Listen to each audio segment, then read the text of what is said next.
Assalamu alaikum. I'm Ashley Pearson Khan with Muslimi, and I'm sitting here with brother Omar from the UK. Thank you so much for joining me. No problem. Thank you for having me. Yeah, it's an honor to have you talk to us today. So you do a little bit of everything, right? Some poetry. You have like kind of a podcast. Yeah. So you're an artist. Yeah. So tell us a little bit how you got into being an artist and poetry and things like that. To be honest, it's a long story, but I'll try make it brief. So I used to play professional basketball when I was younger, and then I got into a car crash. But at that time, I was like starting to take my deen more seriously. So I wanted to know like how could I benefit people with something I felt like I could offer to the world. And the only thing I was doing really at that point was like I was really into Rumi and into poetry, and I loved what poetry could do to people and how it impacted people. Right. I was impacted by a poet called Amir Suleiman. Do you know him? He's from America. Yes, I do. Yeah, Amir Suleiman. Yeah. So me and him are good friends now, alhamdulillah. But so basically from that, it just made me really go, oh, maybe I should take poetry more seriously and go down this road. And then ever since then, like I've kind of been just blessed. Like I remember I haven't been doing poetry for that long, but like I was getting a lot of success. I had performed at Harvard, I performed at Yale, which is good for someone that got kicked out of college. But so I was just so I thought, oh, this is the direction Allah's pushing me down. Right. And then as with the poetry, I still felt a need to express myself more, but in a different way, like more of like my philosophies and what I liked about what I thought about life and stuff. So then I opened up it's called the Trap Shake Podcast, and then basically it's just me, it's like an open journal really, and then it's just me talking about my ideas, what I'm struggling with, and just trying to be as open as possible, because I know young Muslims need it, old Muslims need it as well, not just young Muslims. But I think that was the thing, and I'm trying to be the person I wanted when I was like young. Right. So, and I feel like I'm slowly becoming that man. So I do hear people say that sometimes, that they didn't have a figure when they were younger, and so they try to be that for others. Yeah. Do you see struggles as, like as a Muslim coming into the arts? Like, is there support now? How have things changed? I think it varies for different people. I feel like because obviously, like, let's say one thing, like let's say music, there's like a difference of opinion in music. Right. So you have one people that are supporting you, and then you have the other people that aren't supporting you. But I think that's with everything in life. Like people might not like Drake or these different type of artists. So I feel like you just find your people. I feel like if you create from a place of truth and a place of just being your authentic self, people will resonate with that and you'll find your people. It's not about, oh, I have to go to the Muslim community for those to support me. Do you know what I mean? So it's just, if you just build your little, almost like your little tribe, right, and then they'll support you, and that's all the support you need. Because you don't want to, because I remember when I first started, I used to do like poems that, I don't know, I felt they were just a bit cheesy. Like I felt like I was trying to do this like Muslim image thing, and I realized it wasn't me. And then I realized I wasn't being true to myself. And once I started being more authentic within myself and showing my struggles and showing the good, the bad, and the was it the good, bad, and the ugly? Yes. Yeah. Okay. That's it. So, yeah. So when I started showing that, I felt like the responses I'd get from people were much more authentic as well. So I feel like that's the reason why I went down this path of just like creating true, raw, authentic poetry, and the podcast as well.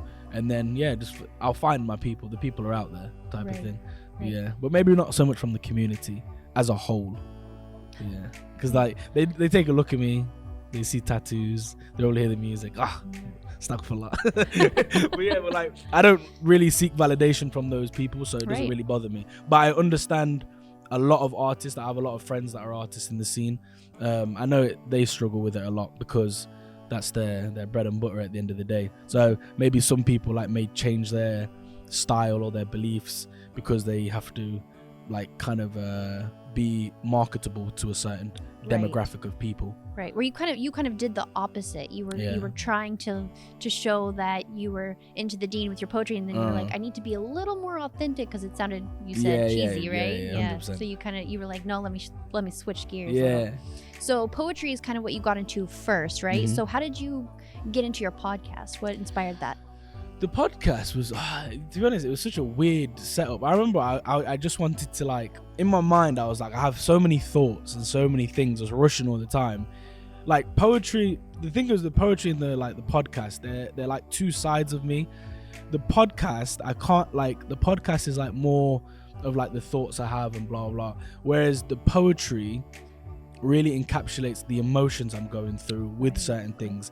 Whereas, and obviously as like a man, toxic masculinity and all that, like I've struggled to like express my emotions in the podcast maybe. Mm-hmm. So it's very like, again, philosophical, like logical and stuff. And that's like my logical thoughts and like the rational thoughts I've came to. And I like put it into the podcast. Whereas the poetry was more of an outlet for my emotions. Right. And because I felt like, I always feel like I've got 10,000 things in my mind at once. That's why I needed the two roads to go down. So I was like, I can put myself here and I can put myself here.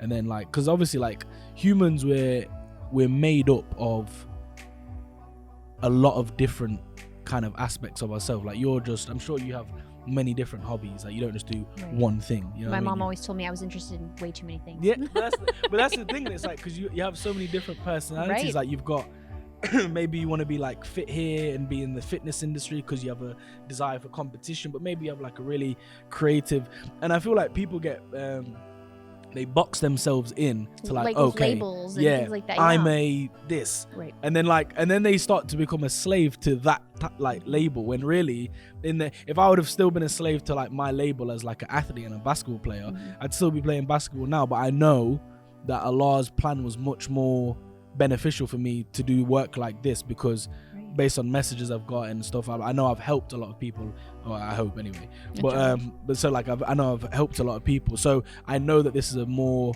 honorable path for me anyway. Mm-hmm. And I know maybe basketball wouldn't have worked out that well for me in terms of my deen as well. Right. It wasn't meant to be, right? Yeah, exactly. Yeah. It's amazing because a lot of people I talk to, they're like, I was doing this and then, Allah kind of gave me a different pathway, and you can look back and you see how that unfolded. Yeah, it's really amazing. And that's the thing. I think like sometimes when like if the car crash when it happened, mm-hmm. if you would have just looked at that specific point in my life, the car crash, the pain of it, it's like that would have looked like a bad moment. But then I think it might be Nietzsche when he talks about beyond good and evil, mm-hmm. when it's like when you look at things like directly close, you can judge it as like, oh, this is bad or this is good. Right. When you like have a step back, you can see the whole thing of how it was meant to unravel. It's like, oh, this is why I lost my job, or this is why I lost my wife, or blah blah blah. It's all of these different things, and it's like to shape you into the person Allah wants you to be. Right. You know what I mean? And obviously that growth is uncomfortable, so mm-hmm. you have to like just go through those uncomfortable moments and not resist it as well. Mm-hmm. Allah has another plan, a better plan. Exactly, and it's better than your original plan as well. Right. And it's facts all the time. That's true. Yeah. Is there anything else that you want people to know about poetry, podcast, or anything beyond that you're working on or doing?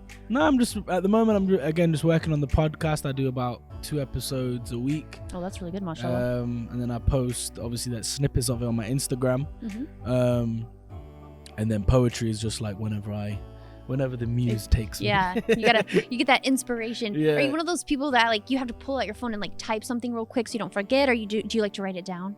So I'm meant to do that. That would be a good idea. Well, like sometimes sometimes I'll have an idea for a poem like this. Well, that idea was amazing. Mm-hmm. I'm never gonna forget that idea. I don't even need to write it down. And then you forget if you don't write it down. And then 3 minutes later, I was like, what was that world-changing idea I had the other day? So yeah, so now I write them down a bit. I got again on my phone or whatever. But poetry is like... That's what the note app is for in your phone, I swear. For all the ideas that are about to pass by. You gotta do it. Yeah. 100%. And then even like, or maybe even like with the podcast, maybe I'll take a snip from the podcast and make a poem out of it. Oh, yeah, that's amazing. Wherever I get inspiration from, really. MashaAllah, yeah. That's awesome. That's awesome. So where can people find your podcast, your poetry, and maybe follow you? So on YouTube, if you just type in UMR, mm-hmm. so like Umar, but just without the A. Mm-hmm. And then on Instagram and TikTok, it's just UMR, so JUSTUMR. And then you'll find the snippets on Instagram and TikTok. And then the main podcast, the longer episodes, are on YouTube. Awesome. Okay. Yeah. Inshallah, people can look you up and find your work. Sounds Inshallah. good. Thank you so much for talking to me. Thank you for having me, man. All right. Thank you so much. I'm Ashley Pearson Khan from Muslimi. Make sure you follow us on social media and check out our website. We've got more interviews coming to you, as well as other things that we can't share with you yet, but stay tuned for more. Assalamu alaikum.